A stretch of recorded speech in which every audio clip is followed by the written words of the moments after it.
Good evening, afternoon, or morning as the case may be, and welcome to ADSS. My name is Rob Souther, as school principal. It is my honor and my responsibility to welcome you to the ADSS Scholarship and Bursary event for 2020. It seems a little strange hosting this event from a distance, but we were determined that the show would go on, even in a different format than usual. Grads, at this time of year, I often remark that you are so incredibly fortunate to live in a community which values you so highly. This year is an exception, though. I was looking back at my notes from previous years, and I noticed 5 years ago that I announced $120,000 in scholarships and bursaries were provided by the community. Last year, I was excited to announce approximately $170,000 in bursaries and scholarships from your community. Well, tonight we acknowledge 208 individual bursaries with a combined value of $210,550. I will amend my previous statement. You are all super incredibly fortunate. The grammar doesn't work, but the sentiment does. What a tremendous investment in our community. It's a true testament to the community's legacy as a community with a heart that in this midst of a global pandemic, instead of seeing support for bursaries shrink, we instead saw them grow. In a year that saw many celebratory aspects of grade 12 taken away, donors, it is heartening that your support for our youth goes on. Thank you for continuing to be the leaders that you are. To our 76 bursary recipients, you represent the best of the next generation of our community. Please know that this money didn't fall from a tree. It was not found under a rock. It was provided through the generosity of your community. It was provided through the generosity of the community because they believe in you. My hope is that as you move forward in your life, you will recognize how important these gifts have been to you and to your journey, and find a way to give back to your own community in your own way when the time is right. I've said many times that this event is probably my favorite one on the school calendar, more so than Totem or Grad even, to be honest. For me, what makes this event special is that it's all about celebrating some truly deserving students. Many of the students that will stand on the spotlight tonight are not necessarily the kids that have the highest marks or who play on the most popular sporting teams. And please don't get me wrong. I'm not saying that these students aren't high achievers. It's about something more than that. To an extent, it's about how we measure high achievers. It's about what else these students do or have done that makes them deserving of recognition. They are the students who shine in many unique ways of their own, whether it be through volunteering, participation in a community event, and clubs, maybe a strong interest in history or law, or perhaps simply through hard work and solid citizenship. In short, these students all excel in their own ways, and tonight our community acknowledges and celebrates that. Today is a wonderful day to celebrate. Let's get celebrating.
Bursaries.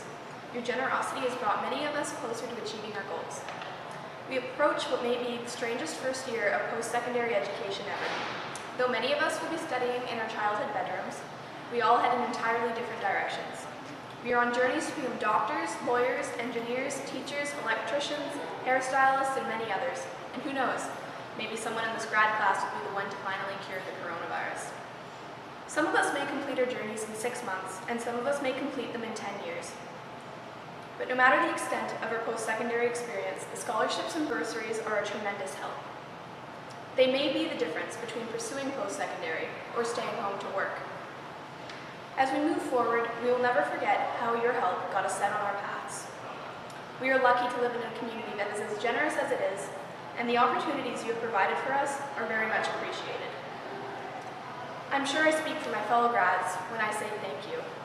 The financial aid you presented us with will surely make a difference in our lives.